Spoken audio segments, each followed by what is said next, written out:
Hi. Hey, hey, hey. What's up, Lo? How you doing, baby? Hey, I'm good. Okay.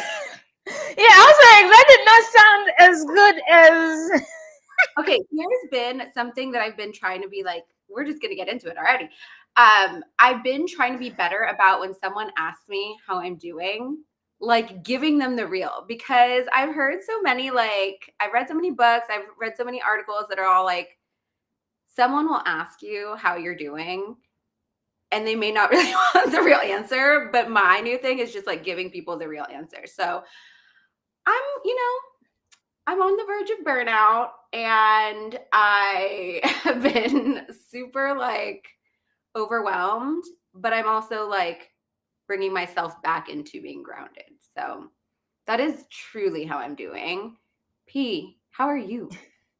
And I'm glad you say that because, and I've been talking this with my friends, and lately when I ask them, I tell them like, how are you really doing? Because we always feel like we are inconveniencing somebody if we share how we really are, or maybe Mhm. like we are seeking some fluffy words over, so I like that you're actually, I'm tired of people just telling me I'm fine, I'm good, and then you go on their social media, they're bitching like, okay, I know I bitch on my social media, but then if, especially, I feel bad if somebody has literally asked me how I'm doing, and instead of actually telling them, I go, bitch, to be honest, I'm just like you. I feel like I'm burned out. I lost a friend last week, I'm and so it sorry. kind of hit me in a way I didn't expect.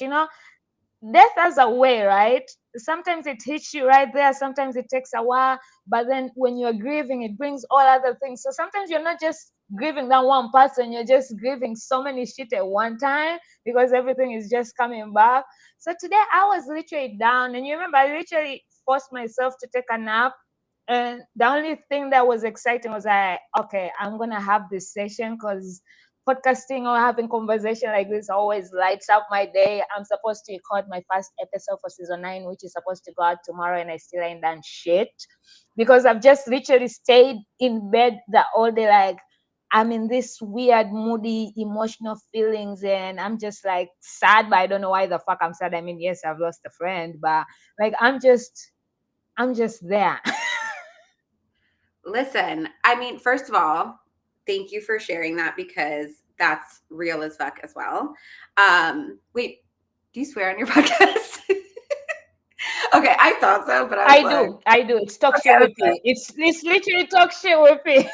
yeah, okay, that's true. That's true. I'm like, uh-oh. I'm like, which low needs to come out right now?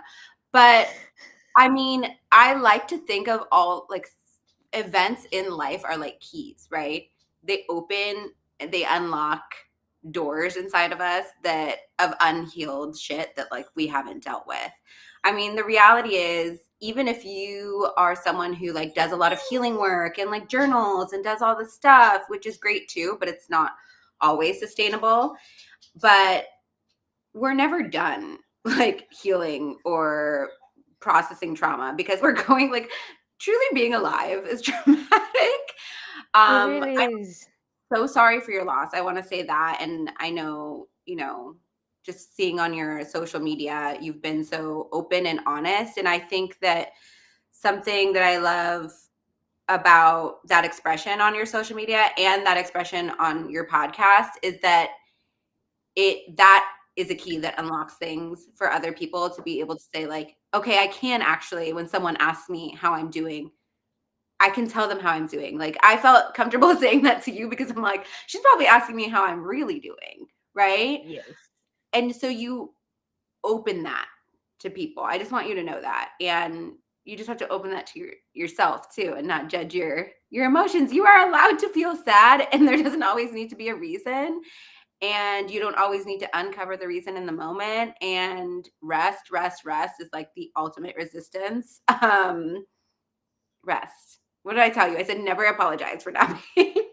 I remember that, and sometimes it is right. Like, you shouldn't apologize for taking a nap or anything, but also we are so accustomed in this normality of always feeling sorry for taking time for yourself, or for just having a day of not doing shit, or like you feel like, oh my god, I owe somebody an apology because why was I, just like if I tell people, I would get anxiety when I don't show up for certain people. Like if they invite me for something and I wanted to go, but then on the last minute, either I just didn't feel like going or something. And then I have to come up with excuse or feel so guilty. And I'm like, fuck no, I stopped doing that. I'm just like, I'm sorry, I can't make it. That's it. I don't owe you an explanation unless like it really was something like work wise or anything. But if it's your birthday party, if it's your event, if it's something that I already know a lot of people are going to be there, like,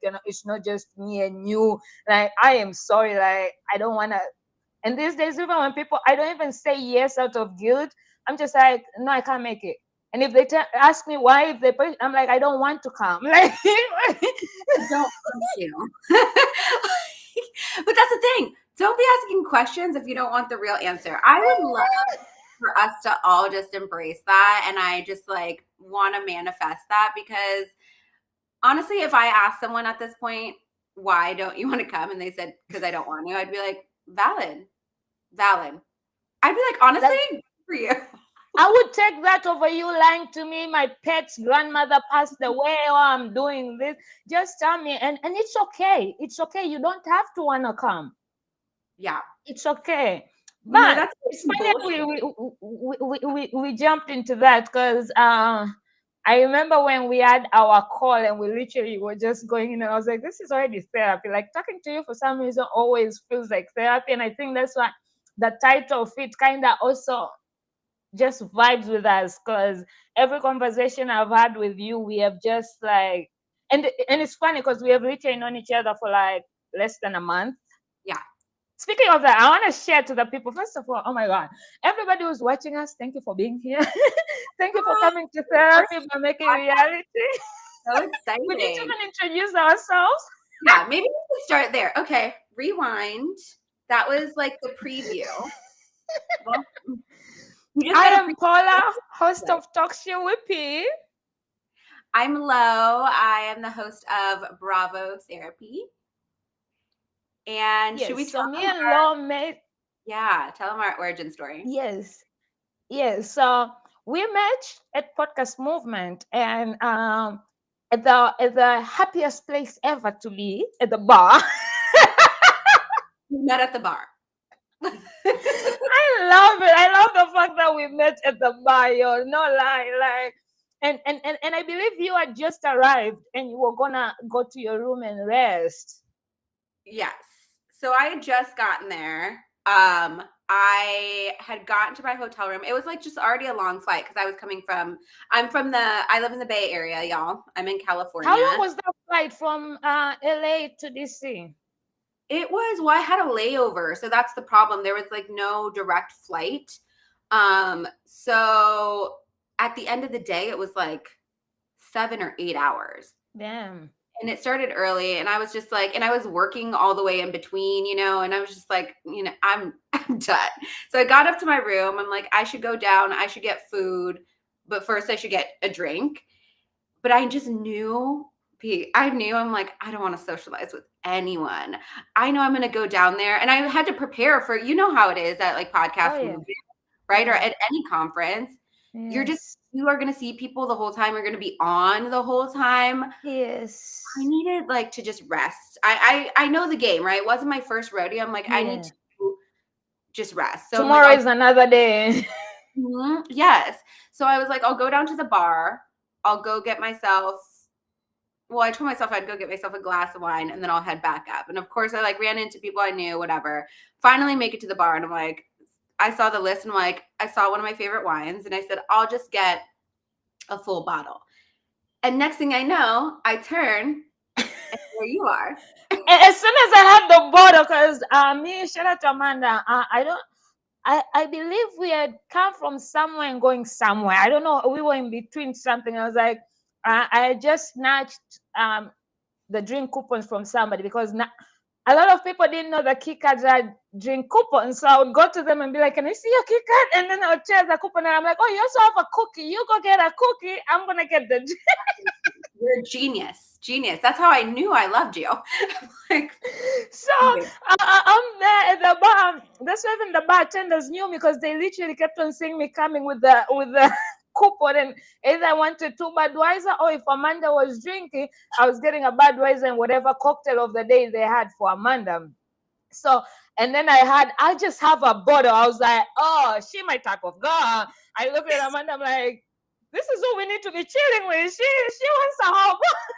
and that's what you said to started me. talking. You're like, Tell me about your podcast. yes.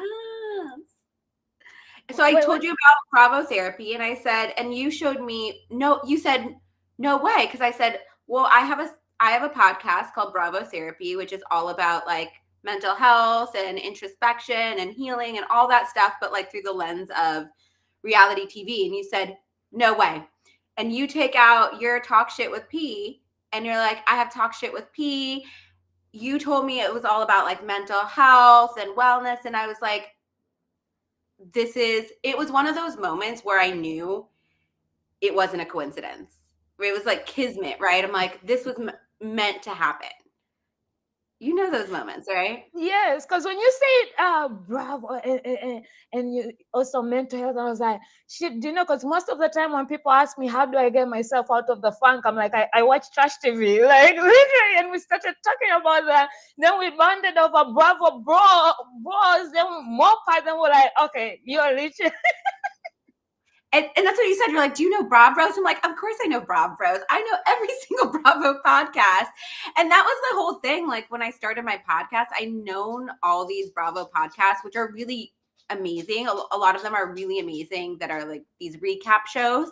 And Bravos is really cool because it's two men who are like just talking about Bravo and like kind of just being like, we can like Bravo too. And they actually talk a lot about like some introspection and like really talk about what's going on and not just like a total recap, which I love. And it's from a male perspective too, which a lot of the Bravo stuff is from a female perspective. So I thought it was a really neat thing. But for me, I was like, yeah, I use reality TV as healing. And the more and more I've told people that, they're like, me too. Like, okay, cool. And in the beginning, when you use it in your head, because people would tell me, "Oh, Paula, you watch a lot of shows. You're constantly home." But then when they want shows, they ask me. I'm like, "Well, you guys don't know how it really helps me, and especially when it comes to my podcast or my creativity.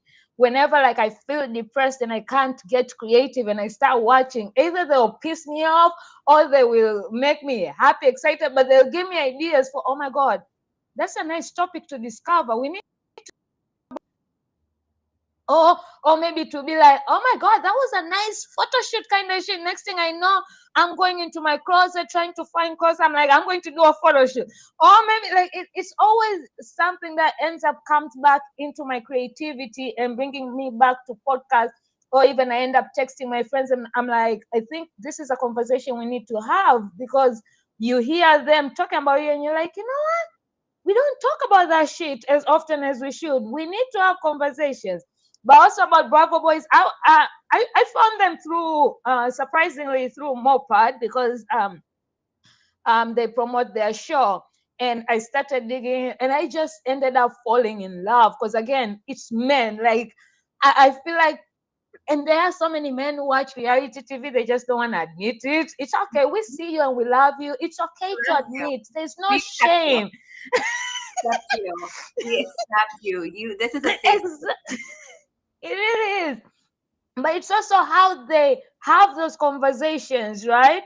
They don't all agree on the same thing. Sometimes the one is like, yeah, that was evil. No, that was cool in this way.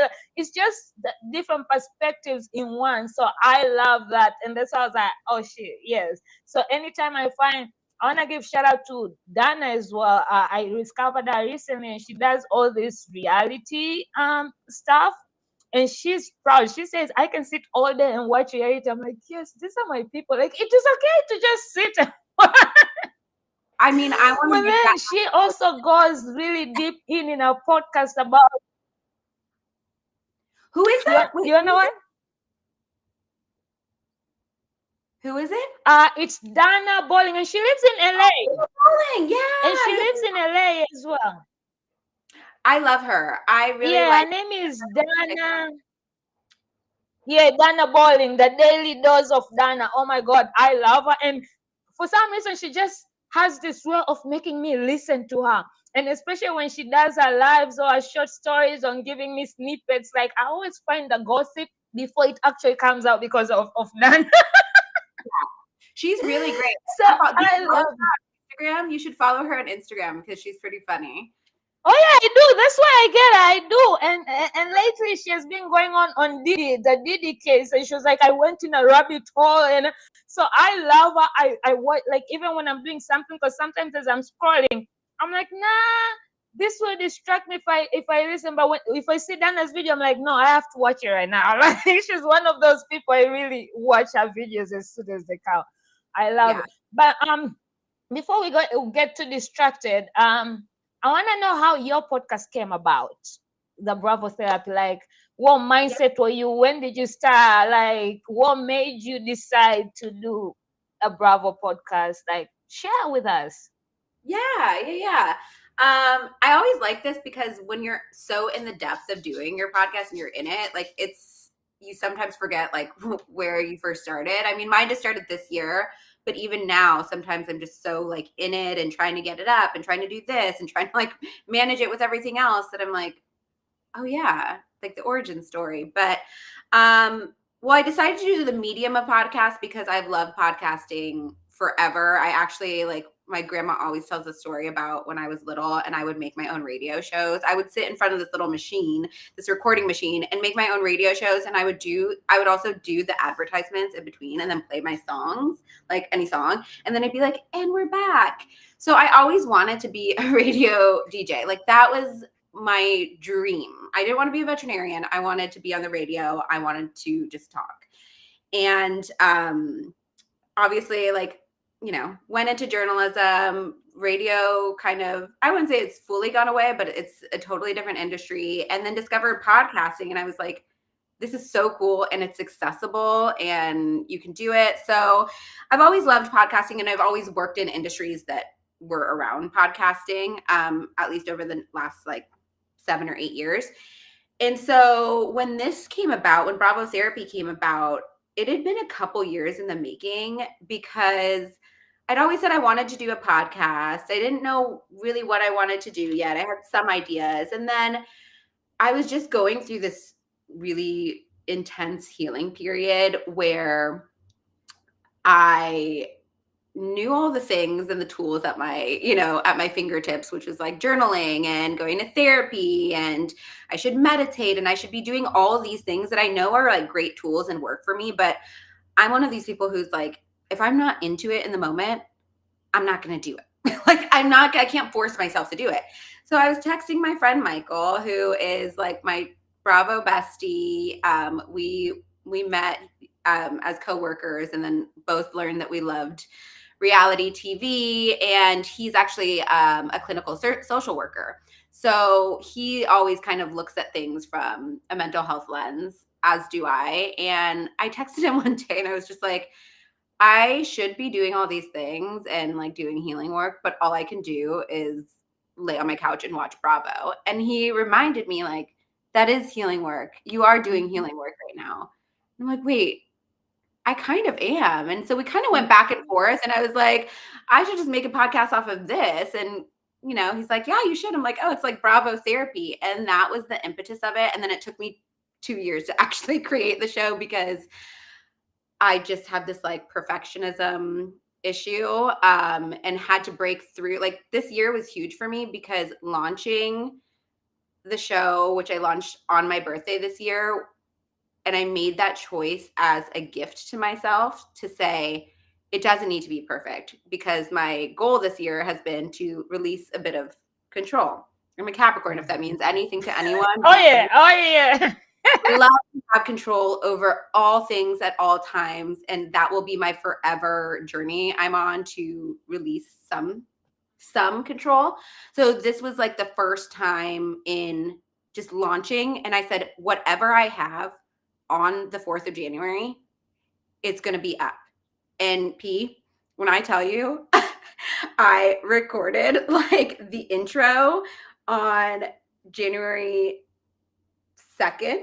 I recorded the first episode on my solo episode on January 3rd in my cousin's room. I kicked her out of her room, recorded it in her room before going to Disneyland for my birthday with my other cousin, and then stayed up that whole night before that Disneyland trip in the hotel room, putting the audio together, doing this, writing all the copy. And I pressed publish on the 4th, and it's just, it was in the world.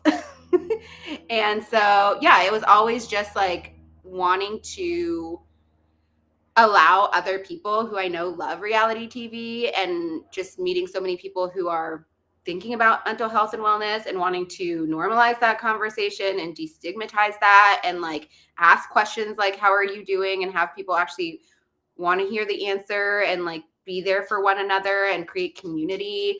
I just wanted to make a space for that. And so that was really what Bravo Therapy was all about. But I want to hear how you started and like why podcasting for you, because I think there's a lot of like intersection of how we started. There is, but before we get to that, on behalf of everybody else, I'm going to speak on behalf of them. I am glad you did, because we wouldn't have met if you hadn't. Like, I don't know how our paths would have crossed, you know? So thank you for starting, even though I know you also have another podcast I found out recently. I did just start another podcast. We can talk about that later, but yeah, I did. Yeah. But it's funny how once you actually hit that publish, and then you don't really see it, but your life really changes in so many ways just by hitting publish. And it was a milestone. Like I was like, I just undid some trauma. And that's so true. And look at it in 4 months, 5 months, it's gonna be a year. You will be celebrating a year. So thank you for starting it. Thank you for hitting publish, because recording is easy. I tell people you can record, but allowing it to be out in the world, that's a whole other thing. For people to be part of your, especially we know that the world is not as kind as we'd want it to be. So when you're sharing your thoughts, it's scary. It's not such an easy thing. So, and that's the podcast came about. So mine started in 2020. It was because of COVID, a breakup, and everything that was going on. And I started getting very depressed, where I was over drinking and smoking too much. And I saw myself going in, you know, for people who deal with depression, I'm pretty sure they'll understand this. There's sometimes where you see your depression and you can really pull yourself out. And there's sometimes you see, if you don't do anything right away, they might not be coming back. I was in that place where I was like, I need to fucking do something. Otherwise, you know, because it was COVID, it was Black Lives Matter, it was the Asians. I lived in Malaysia for 5 years, so I have friends who I consider as family who are Asian, and they were going through all that. And then my country, with how it was treating COVID, my dad being old and back home, like it was just and my breakup, which I wasn't trying to deal with. It was just a lot of things, and I'm a Cancer, right? So I overthink and live in my head. So I was drinking to escape my head, but there was no escaping. The more I was drinking, the more I was just like, yeah. And eventually I realized that I had to deal with shit, otherwise there was no coming back. So the first thing I started with dealing was writing an email to my ex, and then I went on Twitter and talked shit about it. When Twitter was still Twitter. Excuse me. So when I was talking shit, I was literally just, yeah. And then somebody reached out to me and they were like, you should start a podcast. And until today, I consider my manager. I go to her whenever I have new ideas. She gets first look on everything I'm working on the merchandise I create, everything. Like, she was the one who literally gave me the push. And she was like, and because, by the way, 3-4 years ago, me and my other 2 girls, we wanted to start a sex podcast. We even made a logo. We're going to call it Get Down with the Daddy. We had our whole logo. but it didn't work out. And then I forgot everything about podcasts. I was like, yeah. So when she was like, you should start a podcast. I was like, why? I was like, well, by your Twitter, you have shit to say. I was like, I should, right? I was like, what would we call it? I was like, talk shit with me. You talk shit. I'm like, you know what? So the next day I woke up, I didn't go to the fridge to grab a beer. I actually woke up and started Googling and taking classes, because at that time during COVID, everybody was offering free classes. I swear, there was free university on Instagram. So I started taking courses and and jumping on. Whenever I really want to do something, I tell my younger brother, because he holds me accountable. So I was like, okay, give me a date. And I gave him a date, but I actually ended up publishing a week before the date I gave him. And I told only a few people because I was scared, because my first episode, I was like, you know what? I want it to be a safe space, because I was literally dealing with shit and I had nobody to talk about it, to talk to. And it wasn't that I didn't have people to talk to. It's just that during COVID, everybody is affected compared to when you have your normal depression during the week or whatever. But during COVID, everybody was dealing with the whole world was dealing with shit. And some of my friends had kids, or their parents were in the house, or they had pets, so they had double shit to deal with compared to me, who no kid, no nothing. So I felt like, why would I go cry to them with my shit when I don't know what shit they also got in their household? Which is also not a good thing. But again, I am very considerate in that way. So so I was like, my first episode, I wanted it to be a safe space. I wanted my podcast to be a safe space for people to share their struggles with mental health, what they're going through. We have to have this conversation. And so I shared, I talked about my financial difficulties. I talked about my emotions, my drinking, my depression, all the things. As I said, recording it was the easy part. Well, putting published. So that's why even when I published, I literally just told a few people before I literally told the world that, yes, episode 1 is out. And I was so scared, because nobody wants to talk about, oh, you live paycheck to paycheck, because we are living in this world where, oh, you are at this age, you should be having this, or like, people are always judgmental. People don't understand, even though they say, oh, then how come you're doing this? Like, okay, I am figuring it out, but that's the reality of my life. And so sharing all that was very hard, and I was so scared about the feedback, but I was surprised. A lot of people were reaching out. Oh my God, I'm going through the same shit. Oh my God, I'm so sorry. Oh my God, we need to talk. Oh my God, I'm here for you. How can we help? It was overwhelming. And then it continued. So I was like, let's keep having those conversations. So the first 2-3 seasons were all, my brother came to my podcast to talk about his struggles with, because he's a recovering addict. My sister came on my podcast to talk about postpartum, because she had a COVID baby and she had a hard time.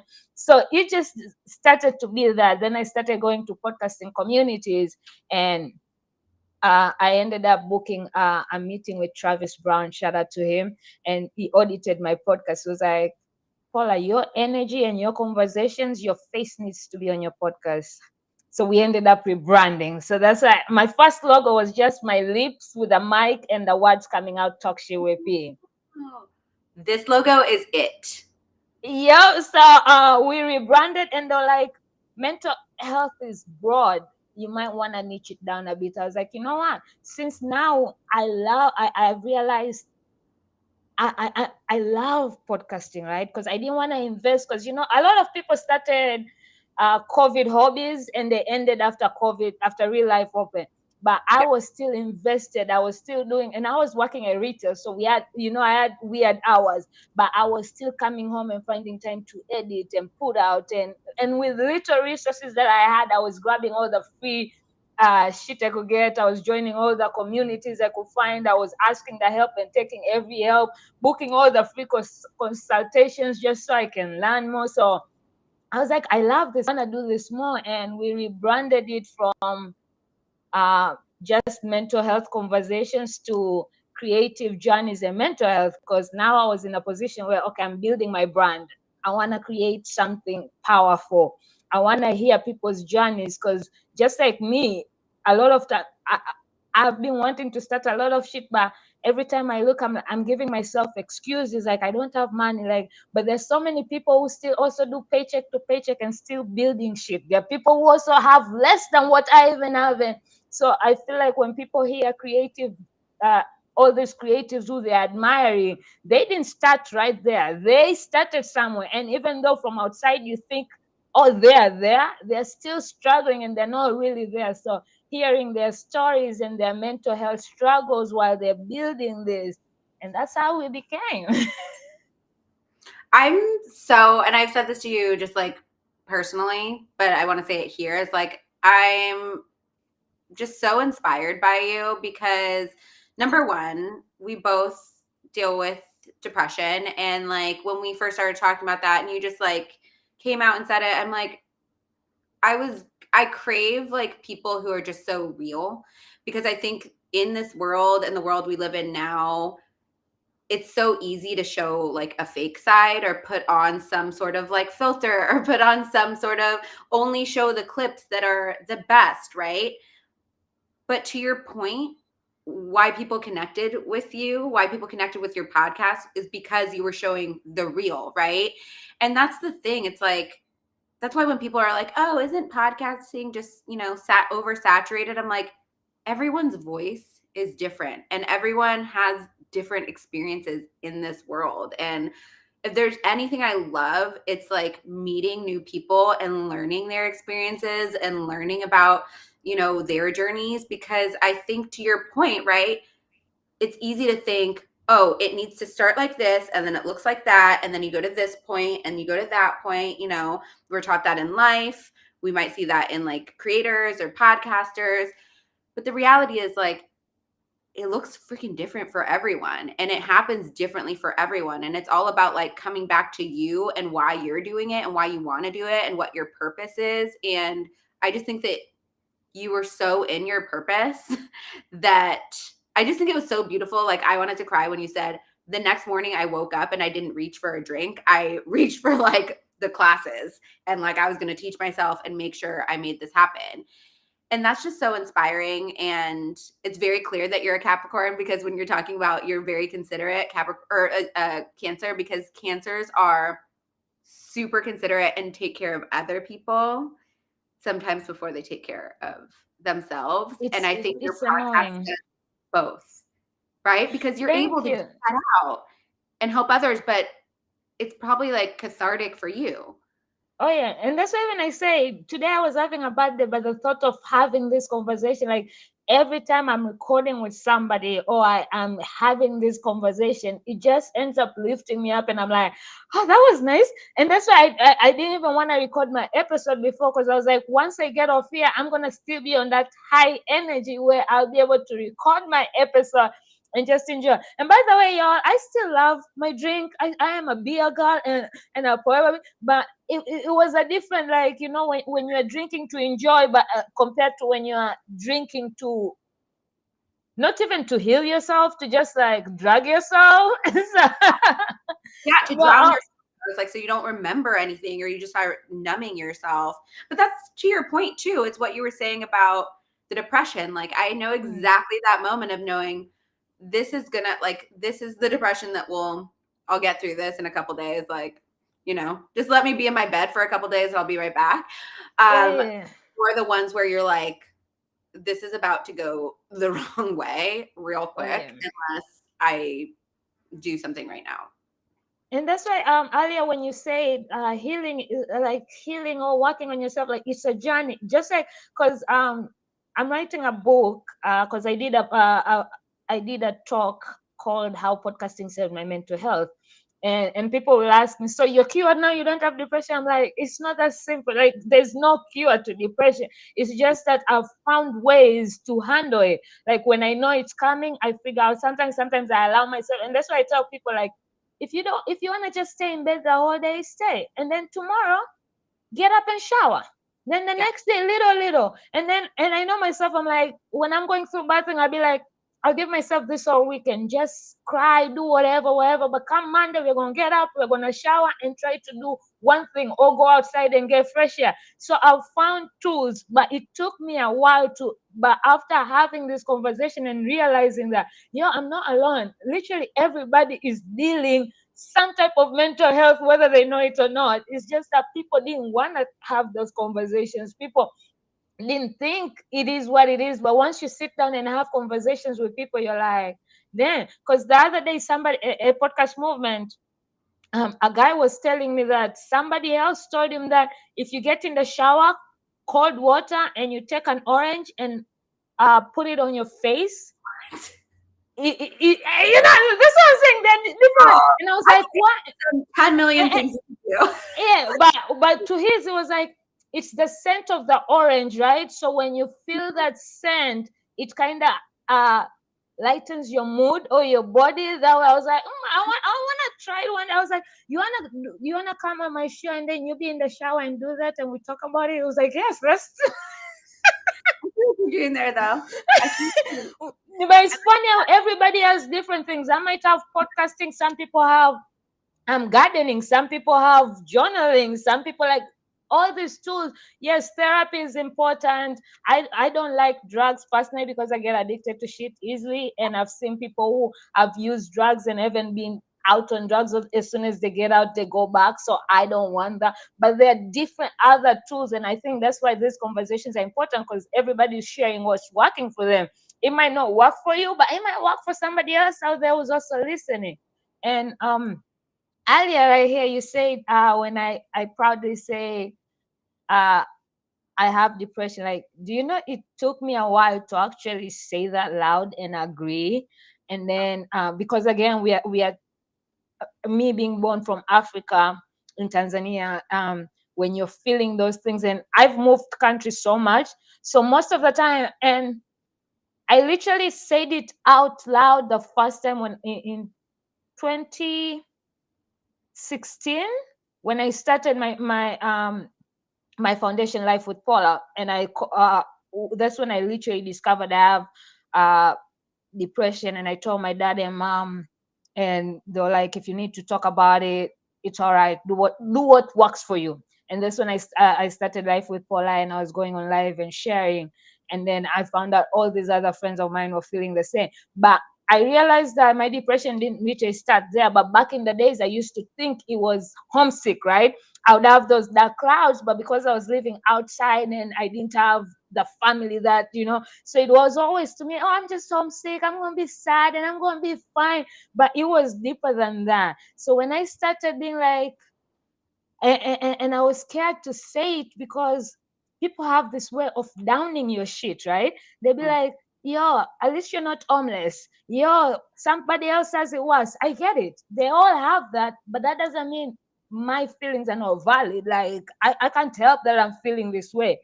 But once I started talking about it, I realized that because it was no longer a heavy burden I had to carry deep inside, the more I kept talking about it, the less heavier it felt. I was like, fuck, I'm never gonna stop talking about I'm depressed.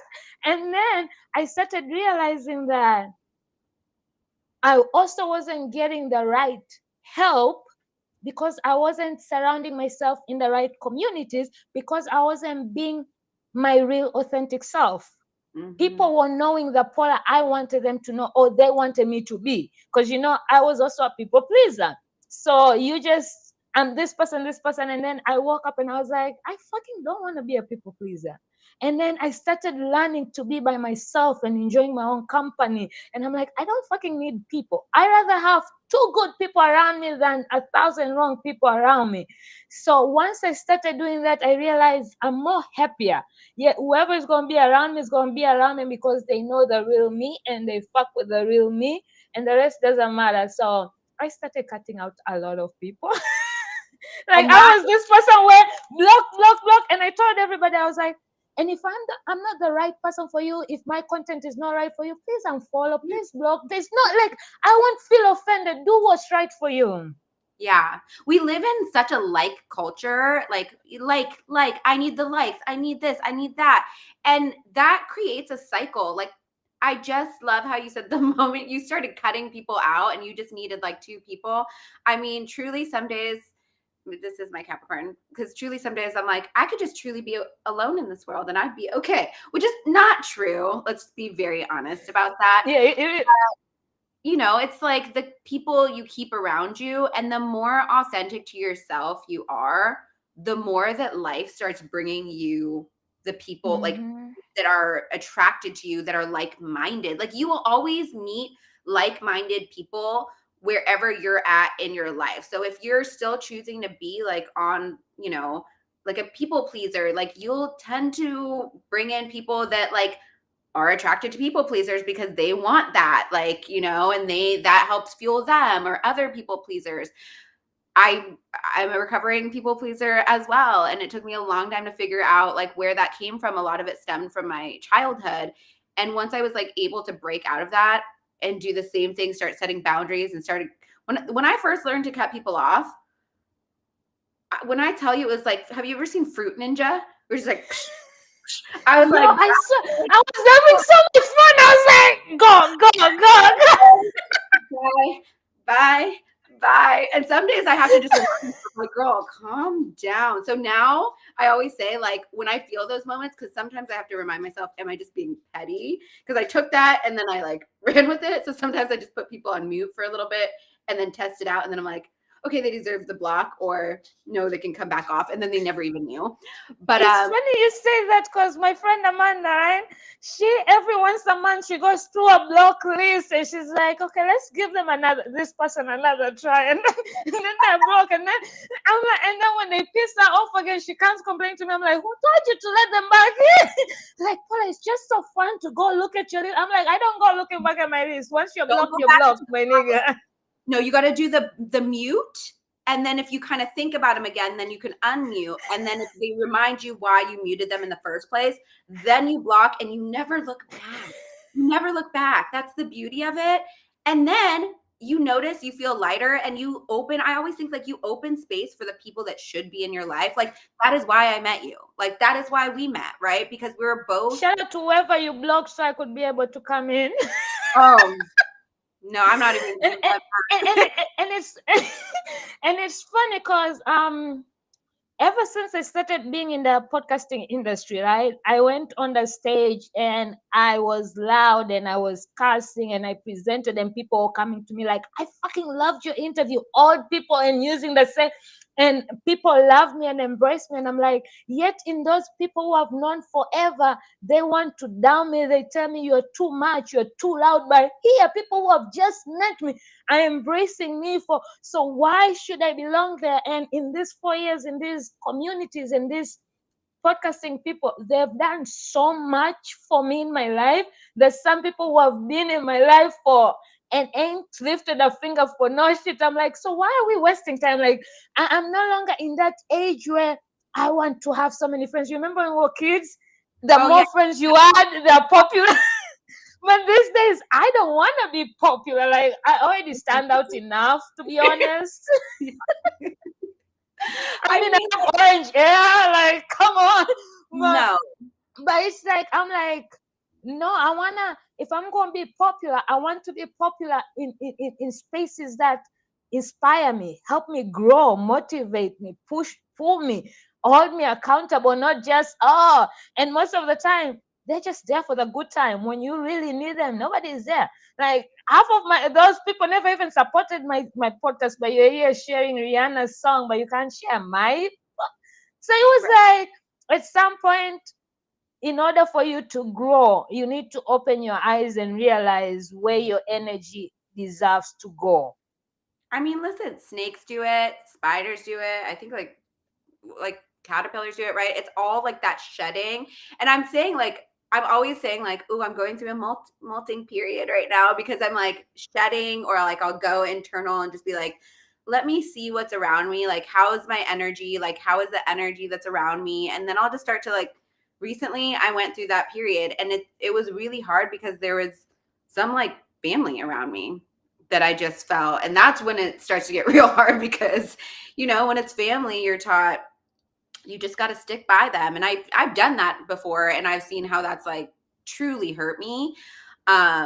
I actually even had that with my mom and had cut her off for quite some time until most recently, where I started to open the door again because it felt natural and like redefine our relationship very slowly and intentionally. And so for me, even in that space with family, with people that are that close to you, I don't know that it's a full cutoff, but it's like a stiff arm of this is me respecting myself. And so when I respect myself and you see that, you understand what level of respect I require if you want to be in my space. And I think that we need to, for as much as we are in community, we only serve our community and the people who care about us if we can refuel ourselves and make sure that we are standing in ourselves and in our values. And that changes as we grow. And so, yeah, those molting periods, those shedding periods are so important because they take us to that next chapter. And we all know that next chapter, even though it sometimes feels so scary when you're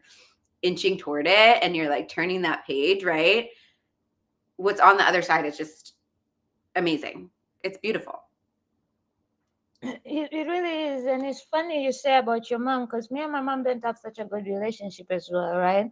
And I have tried, but my mom is that old school African woman. Like, there's no conversations. My dad will have conversations. He'll apologize if when he knows he's wrong. But my mom doesn't want to take accountability for whatever she did. Like, once you start bringing it up, she's like, "Why are we even talking about this?" I'm like, "Well, because I need to hear. I don't care if you don't." But it is. At one point, I was like, I am stressing myself for no reason because clearly she doesn't care. I'm the one losing sleep over this. So I just decided, I'm gonna love you from afar. Like, if we talk, we talk. Like, I love her. No, like, she's my mom, and I'm grateful for her. But we don't have that relationship. Even my brother, like, he's been healing on his own, himself, and I know he's working through his own shit.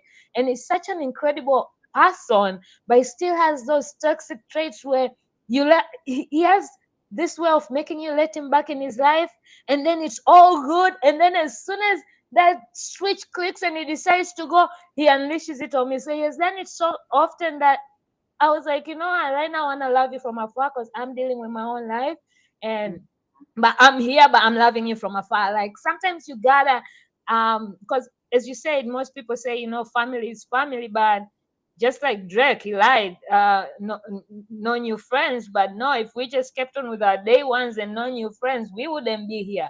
You know, Yeah. like, fuck that shit. So I'm in that phase where I don't care if you're family. I don't care if I've known you for 20 plus years. If you're not serving me and my growth, you gotta go. You I'm know, gonna love, like, no beef for nothing. Like, I'm gonna just love you from afar.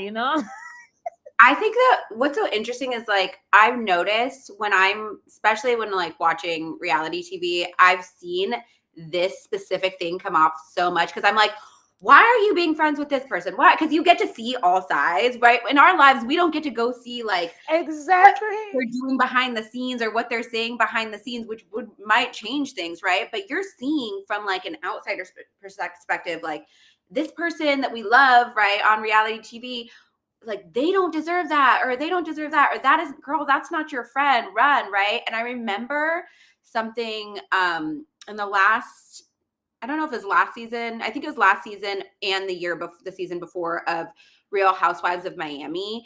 There was a storyline where this woman, Nicole, super successful Latina doctor, anesthesiologist in Miami, she has this amazing life, right? But she has a really strained relationship with her father, who, he was kind of this like Cuban poppy going around town like all throughout her life and like putting her in really bad situations and really wasn't there as a father, and like went and had different families, and she's still there giving him space but like setting boundaries throughout.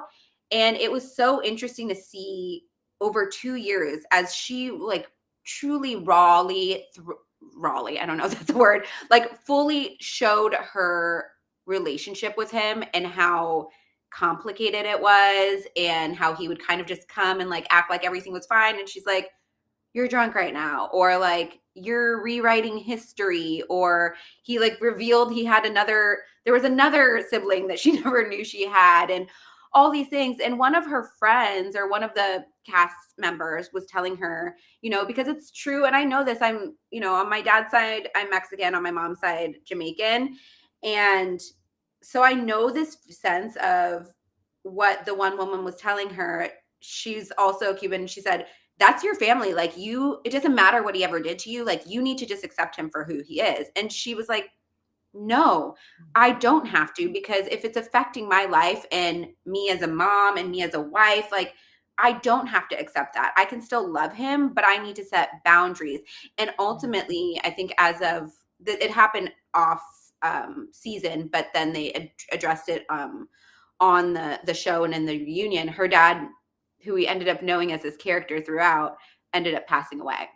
And I was just thinking, and maybe this wasn't something she wanted to share, but I think what was so real and raw about it and that like hit me was that, and then at the end of the day, like when you're grieving someone, especially someone as close as a mother or a father, we all just think like, oh, we're so sorry. You must be going through this. You must be going through that. But when you have a strained relationship with someone, that's also a different type of grief too. And what's so rare is that we got to actually see that reflected, which is, I think is just, I commend people who go on the shows and like show such a real version of that. And that was kind of the moment where I thought, I didn't do it right away, but where I started to unlock something in my brain of what would it look like to kind of let my mom back in, but set my own standards of what that relationship looks like and what those boundaries look like. And it took time. But that's where I got to this place. And then also seeing how people around you like might be reacting or how they're treating you, like being very aware of that is something I learned from these shows too, because so often we just accept how people treat us, and that's just how they are. And they are that way a lot of times because they've been enabled to be that way. Exactly. And that's why and sometimes to me also it comes like, what if my mom passes away today, or my brother, and we are like that. But also if I live in that, I'll also still be not giving myself the peace I need in my life because I'm sorting out shit. And that's why I set boundaries. Like, yes, I still talk to them every now and check, but I just don't want to be close to them to give them that much access. And I remember, I think in season 5 or 6, I had a conversation of boundaries with my friend Golda. And we said, if people really want to be in your life, they will accept the boundaries you set. Yes. And change will come because of those boundaries. As you say, if you just keep allowing them without boundaries, they're never going to change. Nothing is going to change because we are enabling them. Yes, we are just talking, and they're like, just like, the boyfriends who we constantly take back. They keep doing shit because they know, oh, she'll take me back. She'll take me back. Because we are allowing them.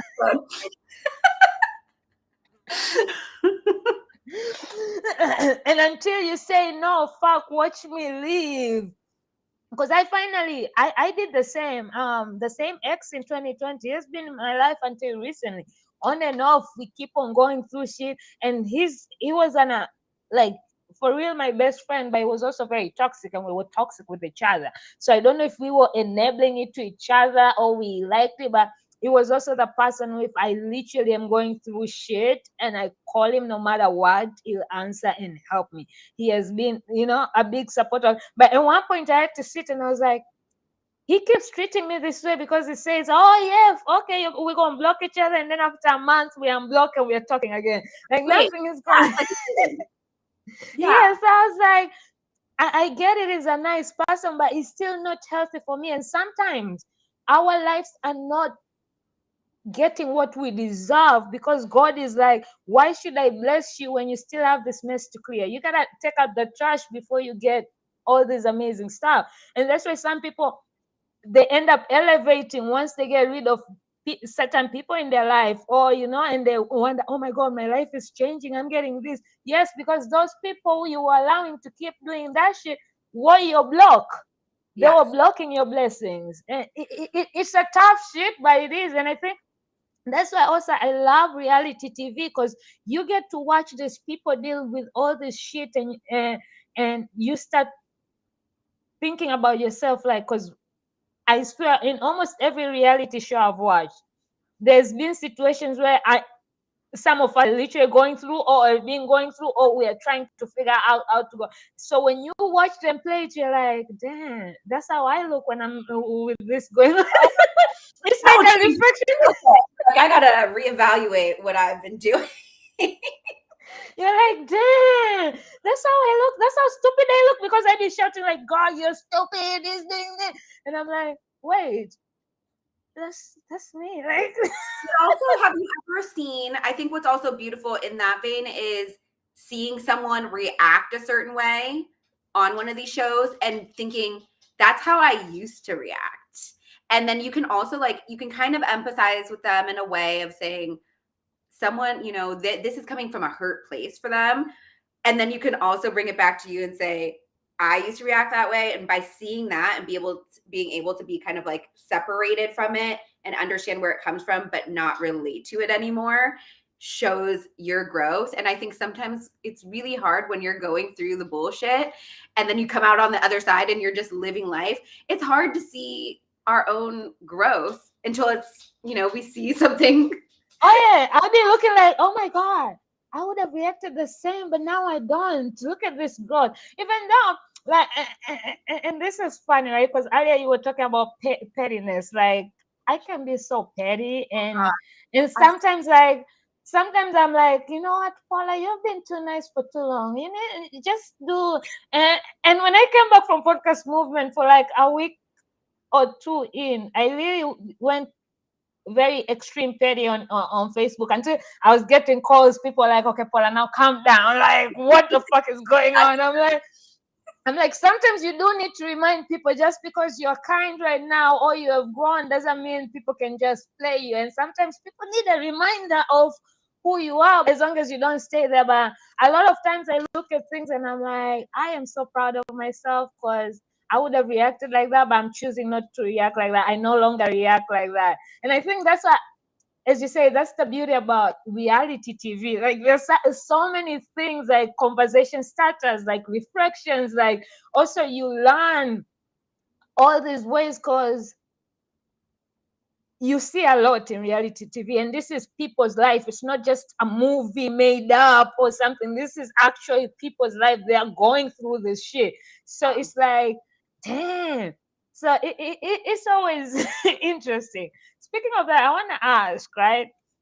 So what's your favorite reality TV shows? What do you like binging more so? Because lately there's so many, and I'm addicted to a lot of them. And you know, It's Love so is Blind is hard coming back.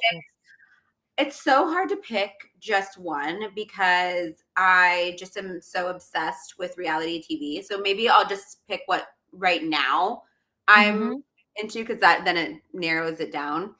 Okay, well, I just finished binging The Secret Lives of Mormon Oh Wives. my God, I wanted to slap It that is bitch. That so that friend was so good. young. I mean, I was blown away. I was like, because And first of all these things, I was like, where are these people? Like, is this? it's a different world. Well, and I was already kind of like prepped for it a little bit because I watched The Real Housewives of Salt Lake City, which it just started its third season. But if you Mhm. have if you like Mormon Wives, go and watch The Real Housewives of Salt Lake City, because it's like this, you know, it's like Real Housewives but in Salt Lake City. So you get kind of like a more produced version of this, and it's older generations of women, but it still kind of gives you that peek into like the Mormon community, and like you see the same thing as some people are still very in this like traditional Mormon sense. Some are in between where they kind of still want to be traditional and judge other people, but then they're like, I'm also going to have my drinks and do this and do that. And then you can also see where like the religion is it's like this new generation of these Mormon women who are like, we want to take, you know, our independence back, which I think you see in this younger generation through Mhm. the Secret Lives of Mormon Wives. But then if you watch Salt Lake City, you see these older women, some of them have like divorced and they got kicked out of the church, or it's wild. It's wild. I love I it was so much. like, I was like, I and literally I binged it in like a day, and I was like, okay, when is season 2 coming? Is there gonna be, because however they were annoying me, I was like, I want to know. I literally went and started finding them on Instagram to find, are you still together with your husband? Like, what is I truly stalk them on all the platforms because the interesting thing about that one, I think, is that it was something that started on TikTok, and the whole like controversy started on TikTok. But I'm an elder millennial, so I didn't know about that. me So neither? I was like, I clearly I'm missing shit on TikTok. A lot goes down on TikTok, man. truly, P, if we wanted to, I think we could start our own reality TV show on TikTok.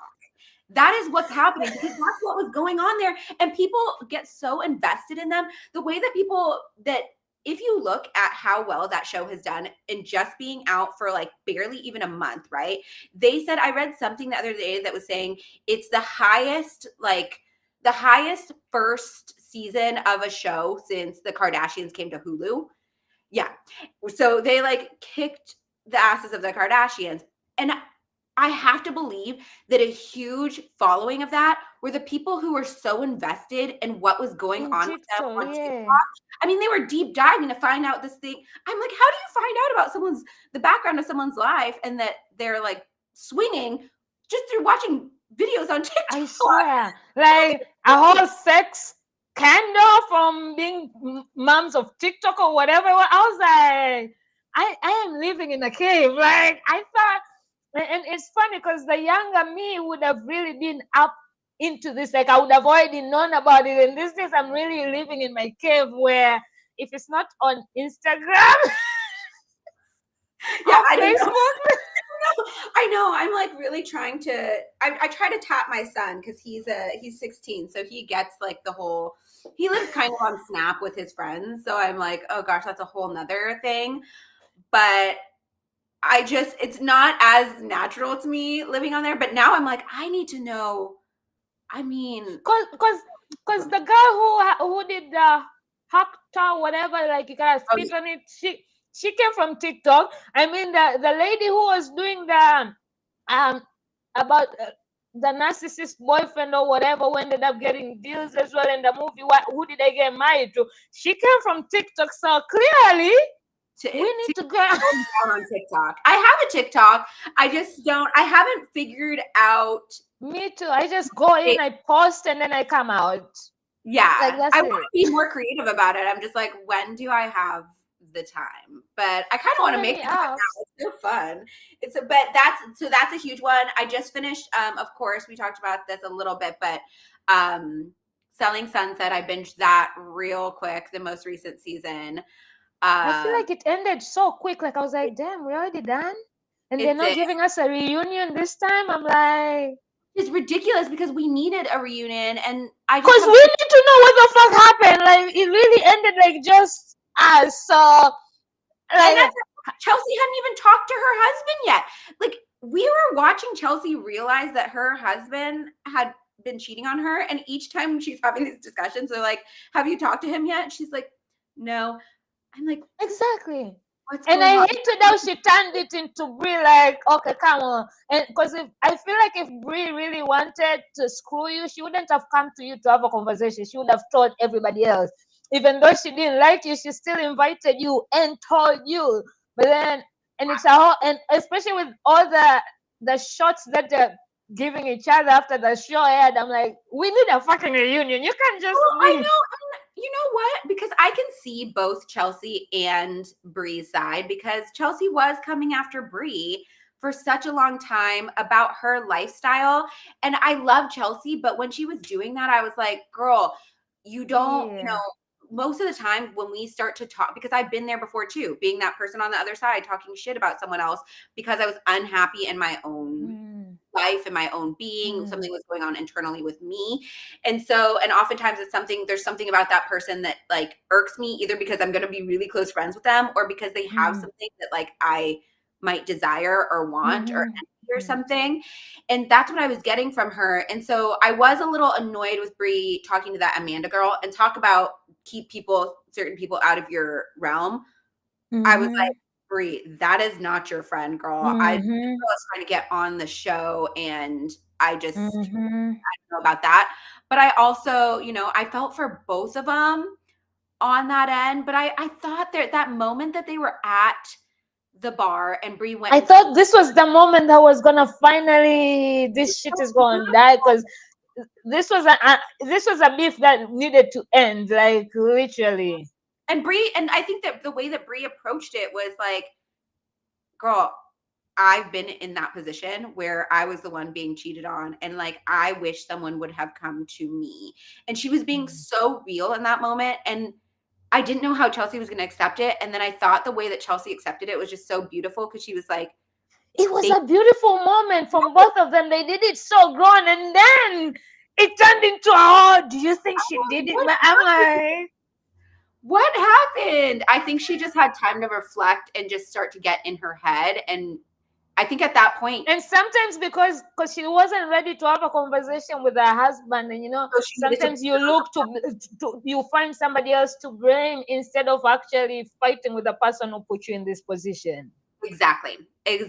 And I think that was what was happening there. But I hope it's one of those things where they bring back the next season pretty quickly and do a quick turnaround, which they do sometimes. So I'm really hoping for that.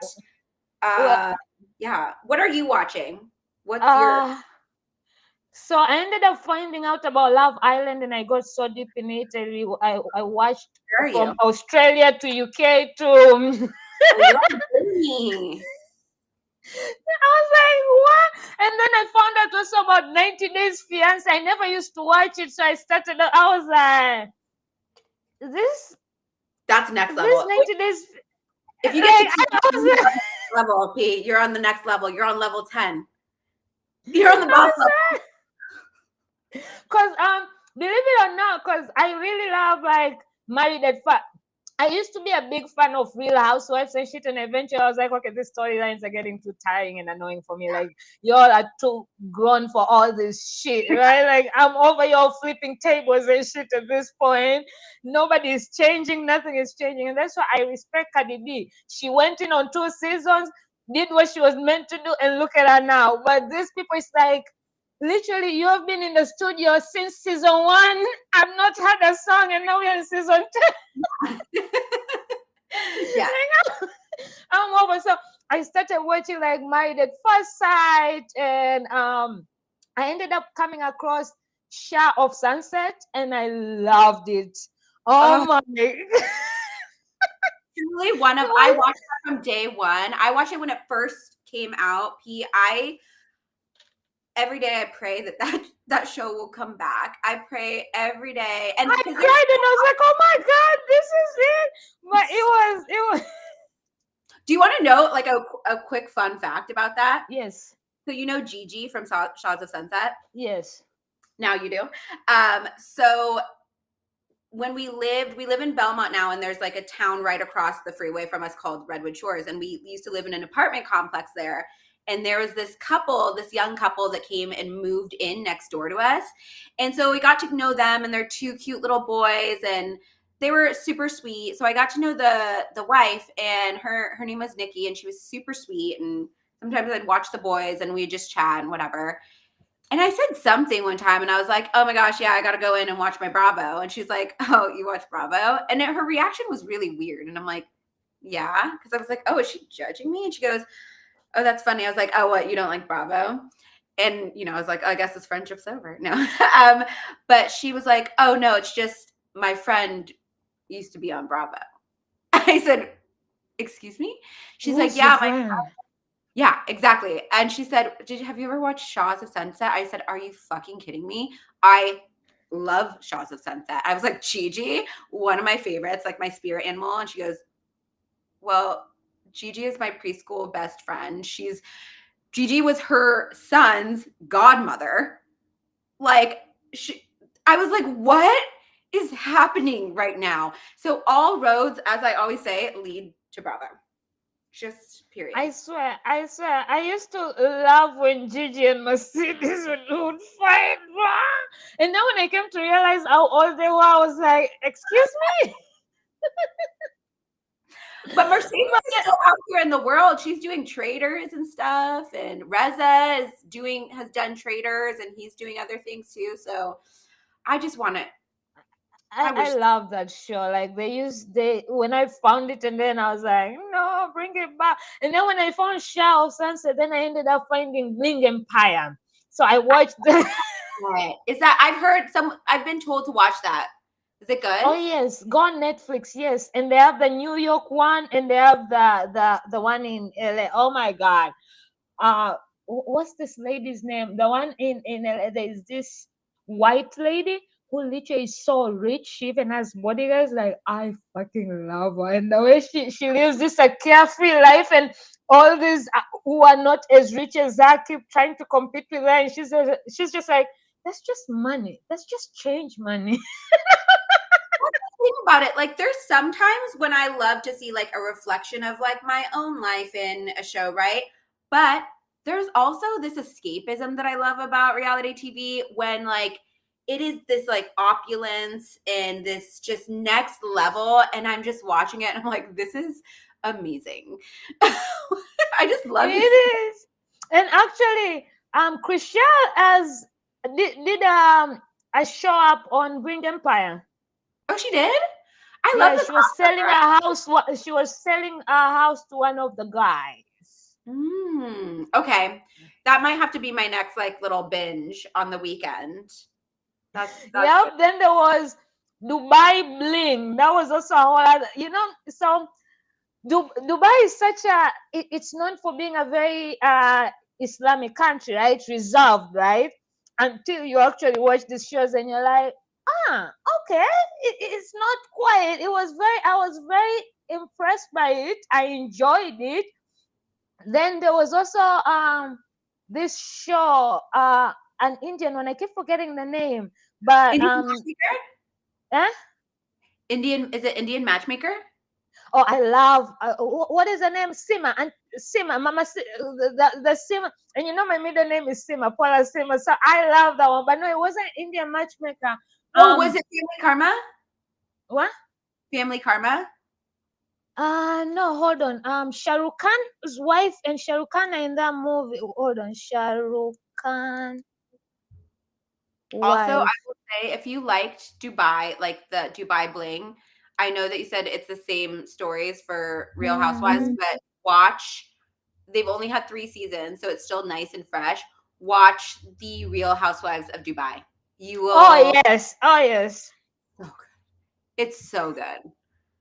Chanel. Oh yes. She's just everything to me. Oh, it was called Bollywood Wives. Bollywood Wives. Ooh. Oh yes. What is that on? Netflix. I watched it on Netflix. Okay. Because I feel like Netflix lately have been trying to, just like how Bling, like take it all over. Just like have you ever watched The Ultimatum? I've heard of it, but I've never watched it. I only heard of it because I watched something called The Perfect Match, which had like the people was different. Yeah. Ultimatum, stuff like that. Yeah, I love The Perfect Match. So The Ultimatum, they even had a gay and LGBT one, then they had the normal one. And it's very stupid. I'm like, listen, if a man's gonna marry you, like, why are you taking him to a show for you to live with somebody else and you end up falling in love with somebody else? How do you fall in love with somebody after a week, but you were begging this man to marry you? Like, but that just seems like masochism, because the way that I only take someone there if I'm like truly honestly, the next time I'm in a relationship, I have to take somebody there because I'm ready to meet somebody else without doing so much work. Like, I already know I don't want you, but I'm going there to meet my next person. Yeah, you're like, they did. Do you want to go on this show? Let's make money. But they made a South African one. Oh my God. You need to watch that, because I was like, what the fuck? Like, literally, as soon as they exchanged, there was one girl, the same night, she slept with a new couple. And I was like, okay, that sounds like my type of show. I love stuff where I'm just like, what?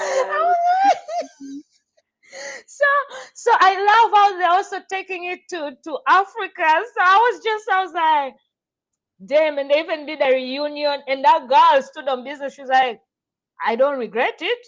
I did what I did. The sex was good. I was like, okay. I love that. I love that. See, I used to say that I didn't want to watch dating like reality shows, and I realized that in that point I was still healing from a really like traumatic relationship. And then more recently I started watching them again with Love Island. And I was like, "Ooh, is this going to be triggering for me?" And I'm like, "No, I get so much joy out of watching these people in I relationships." I'm like, swear. I don't even need to date because I'm Sometimes just I'm like, I'm so thankful I'm not dating because this is what people have to deal with. I'm like, "No, thank you." Just the moment I think I want to date, I just turn on one of those shows and I'm like, "Oh no, I'm good. I'm really good." And Yeah. now because Love Island is coming back, I mean, no, Love is Blind is coming back in October, the new season. And I can't wait for Too Hot to Handle because it just always It's always so there's good. and I love how these days they're making also different countries because the Love is Blind, I think it was the Mexico one. I was like, what the fuck?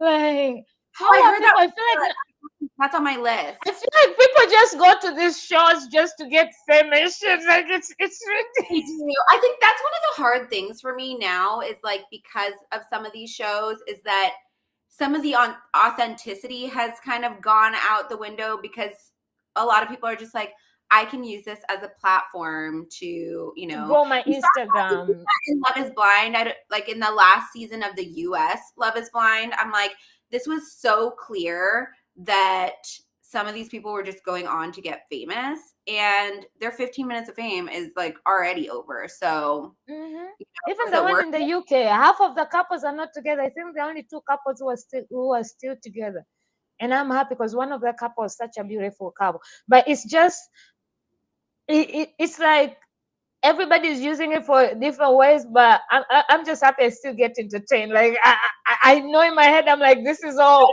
Literally, you can literally tell when a person is there serious or they're just. But I'm like, well, thank you for my entertainment.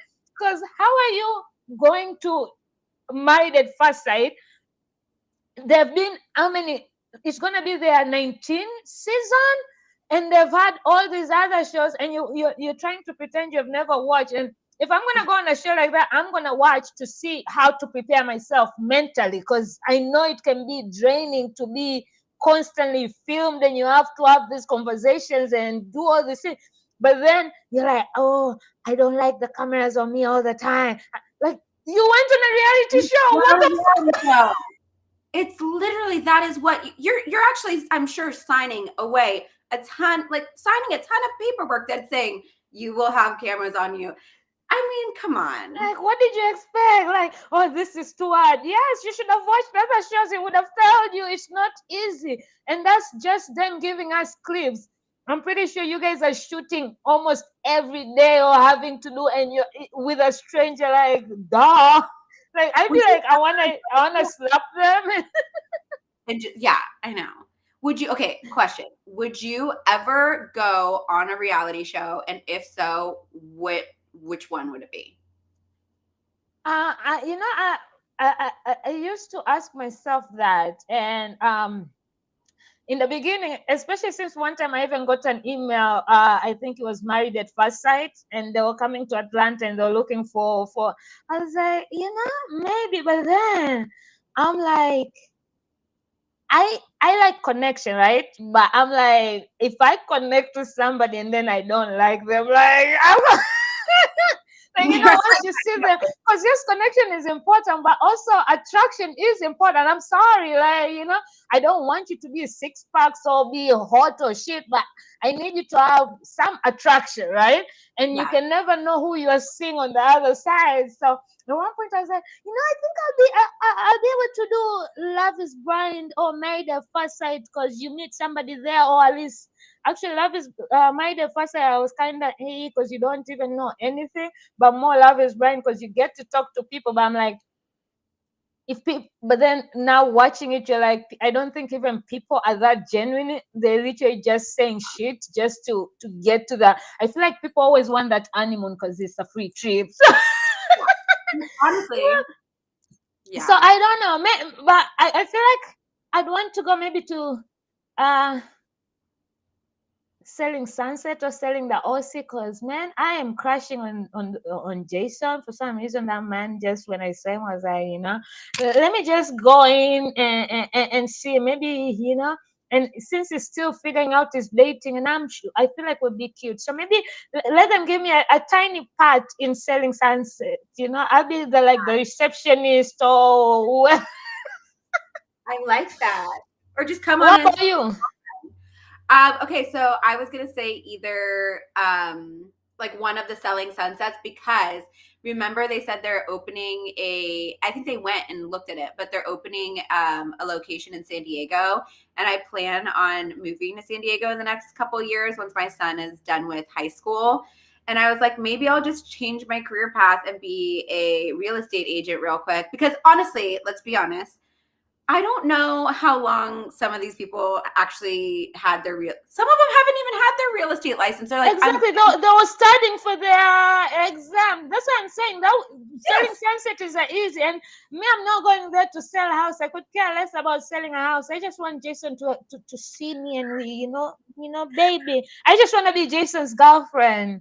Even if he doesn't marry me. We're gonna both go on then, because I want to go on to be my biggest Capricorn self and just be like, oh, I'm coming in with like no experience of being a real estate agent, and then I just all of a sudden start selling $1 million houses, and I'm like, and then I'm your friend who you're bringing into the show. Exactly. Okay. Yes.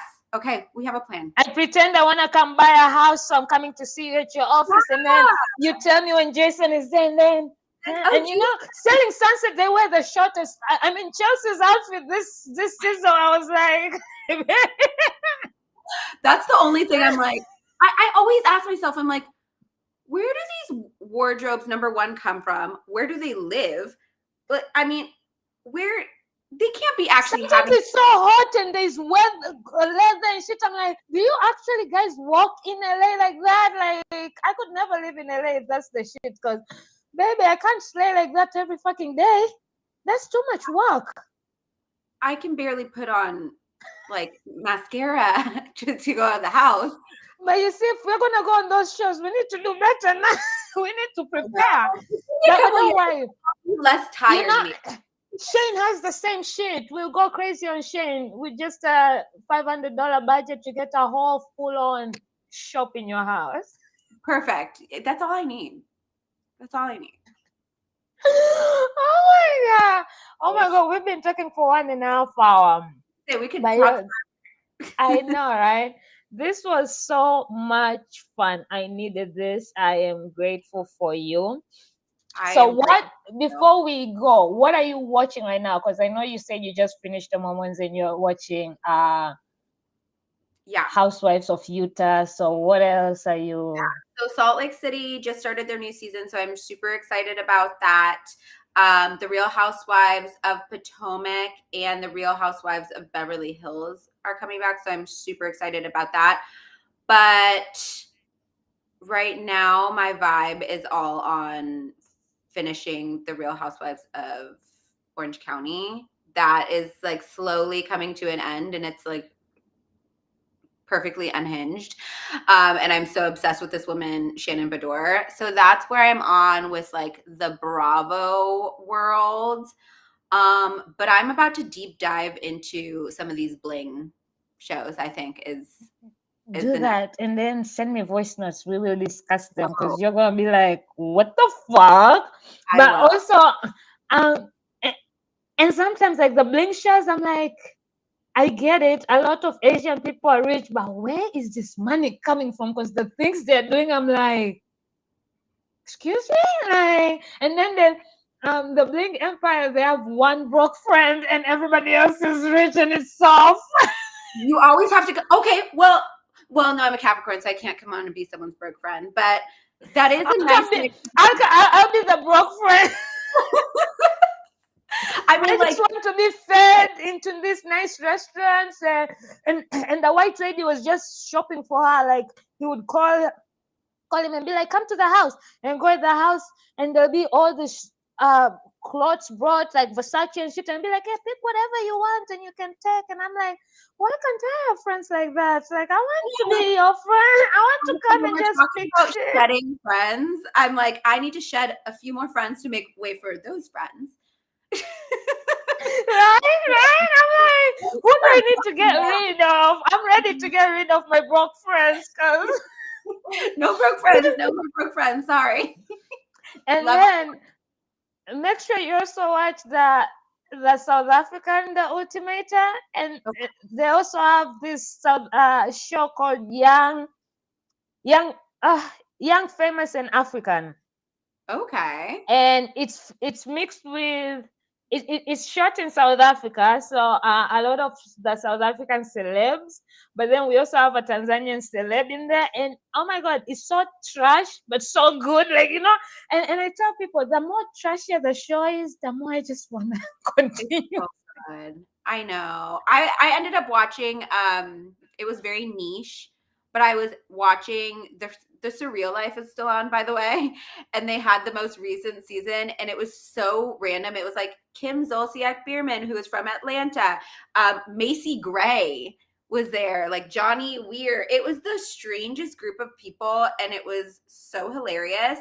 And then I also here's my vice, Basketball Wives.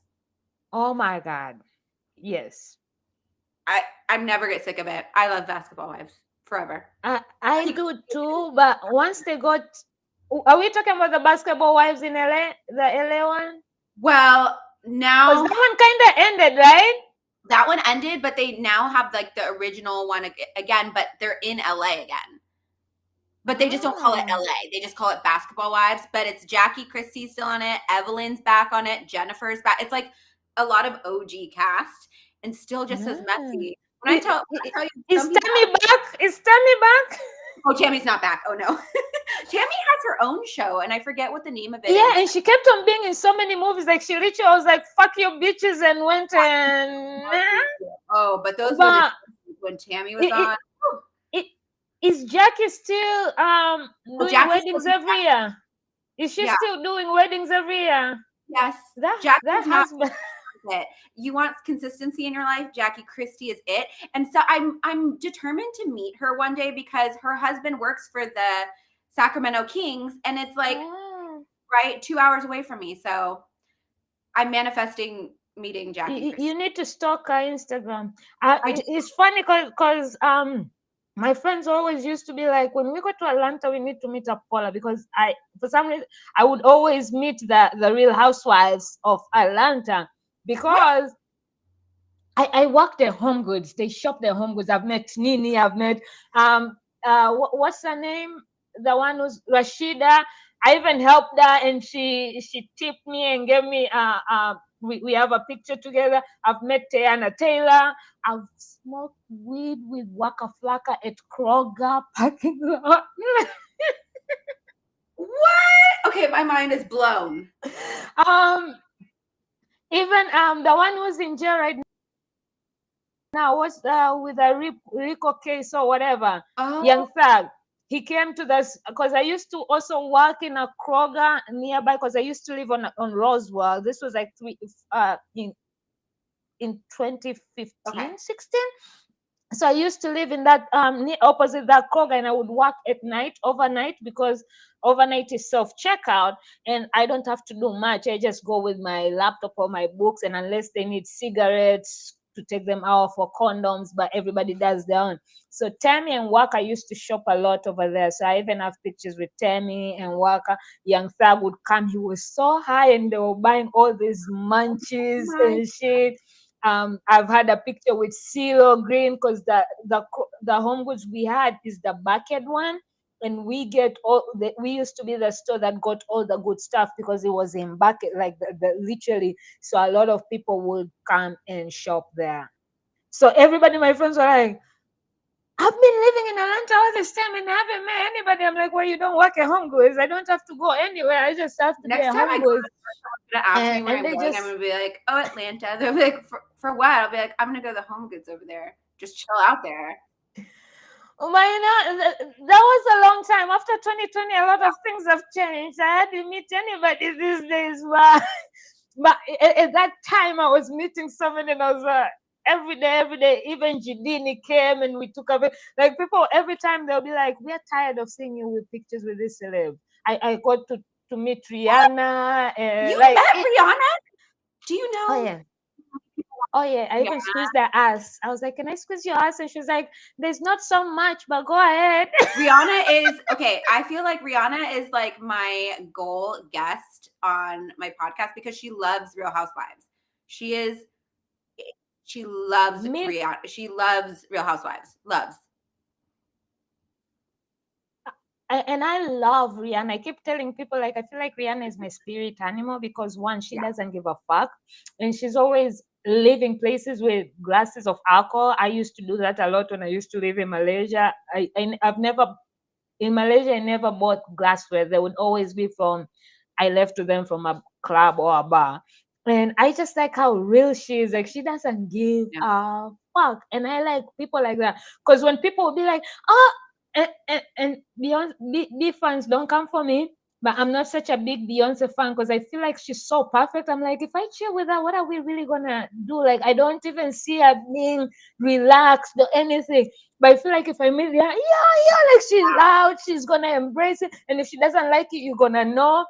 My wish was I wanted to really meet Snoop, Rihanna, and Wiz Khalifa so I can be in a room with them and just smoke and chill with them. Like I love Snoop. I've always loved Snoop and Wiz Khalifa and Rihanna. I feel like those are the only people I wanna meet and probably have on my show Oh, too. okay. I have one. I need Even to be Issa Rae. on I'm the a big same fan of level. So Issa I Rae. did one time smoke with Method Man and Redman in their dressing room before Wu-Tang went on stage at Shoreline Amphitheater when I was dating this guy that I dated for 8 years who was like in the hip hop scene. And I like we were so high and we were like, he was going with his friends. I'm like, where are we going? They're like, oh, we're just going to meet like people backstage. And I'm like, okay, but I want to like go see Wu-Tang. They're like, don't worry about it. We're gonna go. Da da da. Next thing we know, we're backstage. Where people are coming out from like the stage. The person that passes me is like this super short guy. I realized at the time, this had to be in 2000, at least 12 or 13. I'm realizing like, who is this? It was Kendrick Lamar, but this was like back in the day when he was like newer on the scene. You know what I mean? He was so short. Mm-hmm. And then we go Mm-hmm. down this little ramp, and then like right at the end of it, I don't know if you know. Do you know Tech Nine? Have you heard of Tech Nine? Who? He's one of my favorite. He's from Kansas City. No. He's one of my favorite rappers. He was right there. He is right at the bottom of this like ramp. Anyways, so then we go into this dressing room, and it's like Redman and Method Man, and I'm like, what is happening? It was the most surreal thing. And then we ended up watching the I am from their dressing jealous. room. They obviously everyone had left, and they were like, and we're just sitting in the dressing room, like watching them on the screen. And I was like, what is actually happening right now? Happening. Like, is this My real only- life? Like, am I really here? I yeah, love that was it. my only, but I'm manifesting more of that. Okay, I'm lucky. I'm lucky jealous I'm sorry, you for met that one. Rihanna. You're not proud. And I squeeze the ass. I'm just saying. Every once in a while. So anytime I like to piss people off, I bring back all these pictures and start posting them. And they're like, oh my God, When here the we go kindness again. I'm comes, like, yeah, I just need to remind you all that I've met these people, just saying, you're like, I'm just feeling a little petty. Yeah, I'm just feeling it because Rihanna, there's also a video as I'm walking towards her and she's hugging me. So sometimes I post the video. Every time on her birthday, I'm like, happy birthday, best I friend. need you to do that when her birthday comes back up because I'm going to be waiting for that post. I'm going to be waiting.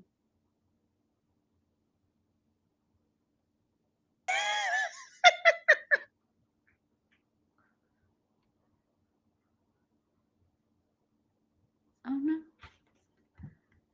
Uh-oh.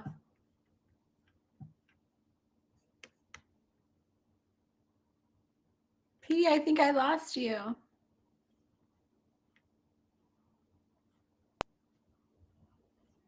Oh, there you are. Okay.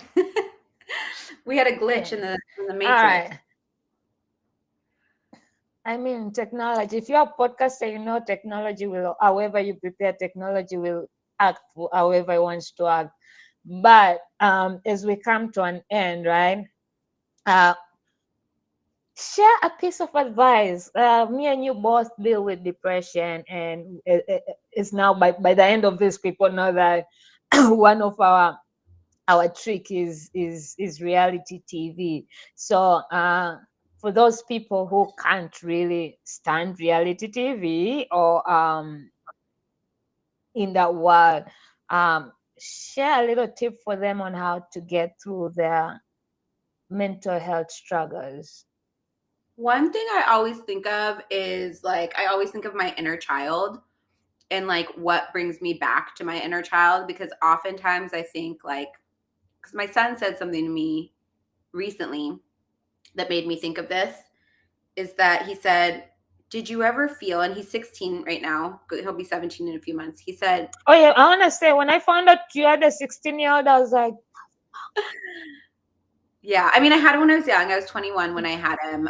But um, he said to me recently, we were eating dinner, and he said, did you ever feel when you were this age, which is, by the way, when like my depression really started to ramp up and I found out that I had depression.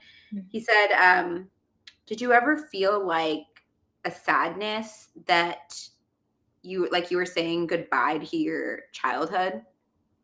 And I was just like, yes. And I said, I still feel that way. And it made me realize like he's going through that time right now that is, he's being so pushed. We felt it, other generations have felt it, like you get pushed out the door into adulthood so quickly once you get like 16, 17, 18, like bye, have fun with like your life, right?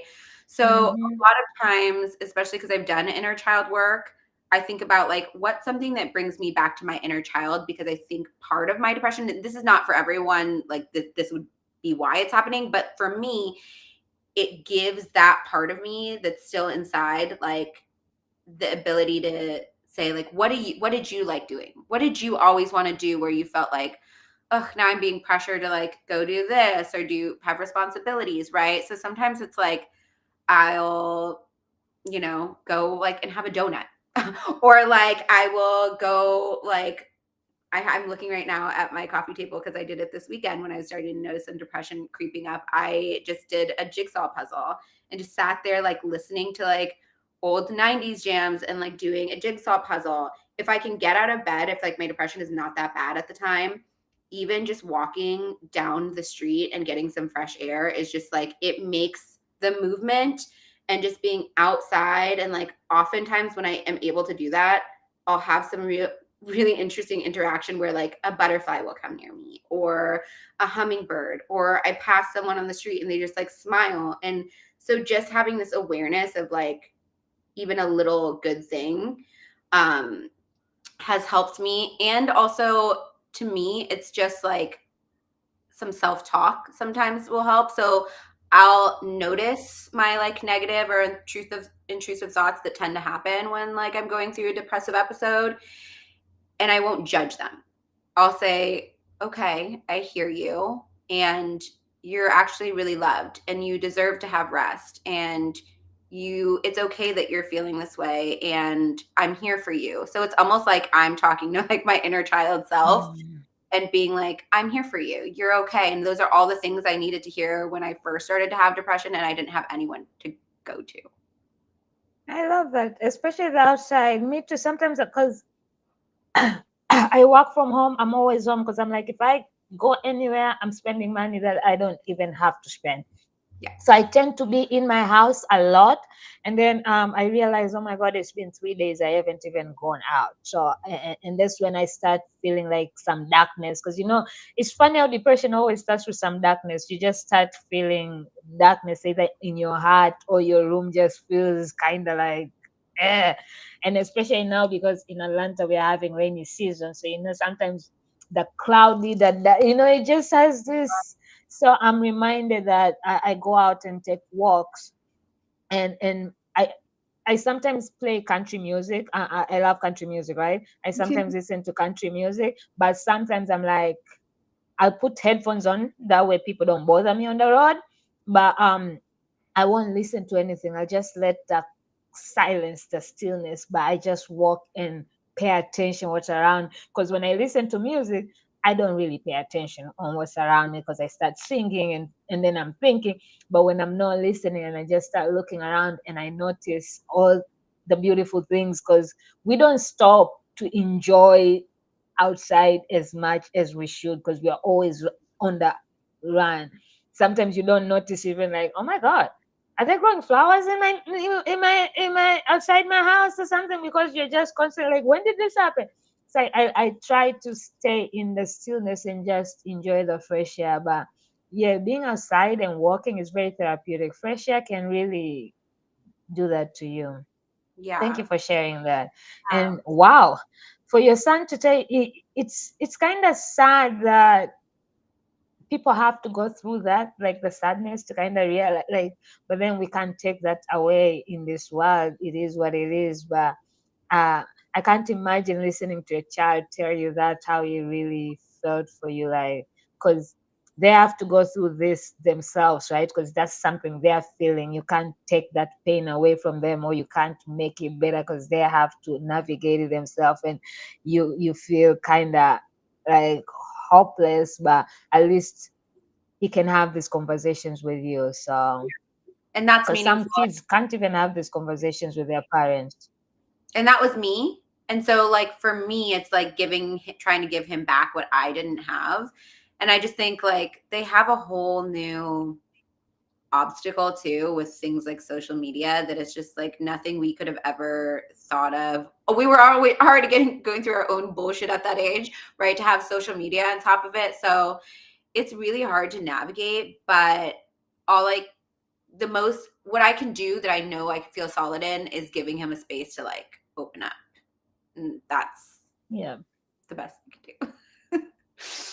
So Amen. All right. yeah. So as we go, let the people know where they can find you, where they can find your podcast, when does new episode drop, if you're Yeah. celebrating anything. Like, this is the time to sell yourself in the good way. Yeah. Well, I'm trying to be consistent about dropping episodes on the same day. It's not working, and that's going to be next year's problem. But weekly, We usually do around the best. When you do everything by yourself, you're just doing the best. Like, so my hard. episode is supposed to come out tomorrow. I don't know if it will, but who knows, you know? It will be here. It will be here. So usually weekly. Yeah, I have an episode usually around Tuesday each week. Again, it's Bravo Therapy. You can find me on Instagram at Bravo Therapy Pod, on TikTok at Bravo Therapy. We'll be at 1 year in January. Really excited about where it's going. And then I just launched a new podcast as if I didn't have enough going on Oh, with yeah, my you were supposed to tell us about that a little bit. yeah, I'll just do a like quick rundown. It's called I did it. I'm co-hosting it with my friend Michael, who I mentioned earlier, who kind of sparked the idea of Bravo Therapy for me. But we are obsessed with movie trailers. We are the ones who'd rather get to the movie early and watch all the movie previews. So we have a podcast called Trailer Trash, which is where we just talk all about different movie trailers, ones that are coming up, and then we'll go and see the movie, and then we'll like compare and contrast. We talk about like the history of movie trailers. Our next episode is all about Hispanic Heritage Month and looking at some of like the top Hispanic movie writers and producers.